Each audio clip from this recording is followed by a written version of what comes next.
Not the kind that begins with flashing lights, designer gowns, and Grammy stages. But one that starts quietly behind the glitz, behind the red carpet, behind the cameras. A teenage girl named Cassie Ventura stepped into the world of fame, and a man already a giant in the music industry stepped into her life. She was young, full of hope, raw talent, and dreams. He was older, experienced, powerful, and he noticed her. Their relationship blossomed in the public eye, painted as glamorous, romantic, aspirational.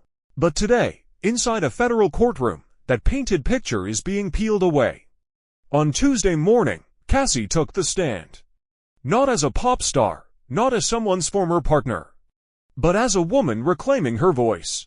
She told the court what she experienced during her years with Diddy Combs, stories of control, manipulation, and being pushed into situations she never asked for. And suddenly, the silence that once surrounded their relationship shattered. Her words landed like thunder, not because they were loud, but because they were real. And they hit a question many are now asking: if his daughters are too young to hear what he's accused of. Wasn't Cassie too young to live through it? One voice said, she's a victim. Imagine if someone did to his children what he did to her. He's not above the law. Another said, justice for Cassie. She was just a teenager. He love-bombed her, controlled her, shaped her world. These aren't just comments, they're reflections of a collective awakening. About power, about protection, about what we accept from the powerful. This story is no longer about one woman and one man. It's about a pattern that's all too familiar. The artist mentored by the mogul, the promise of fame wrapped in dependency. The silence expected from the young, while the powerful speak louder.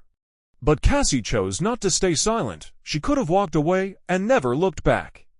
But she walked into a courtroom instead, because sometimes the most powerful sound isn't a chart-topping single. It's the truth, spoken, trembling maybe, but spoken at last. This testimony could change more than a trial. It could change how we see the imbalance of power in the music world. It could challenge how society protects its stars and fails its rising ones. And maybe it will inspire others to speak, to stand, and to heal. Cassie's story is still unfolding, but one thing is clear: this is not about canceling a legacy. It's about creating space for someone else's story to finally be heard. She was once known as the quiet girl in the background. Now, she's the voice the world can't ignore.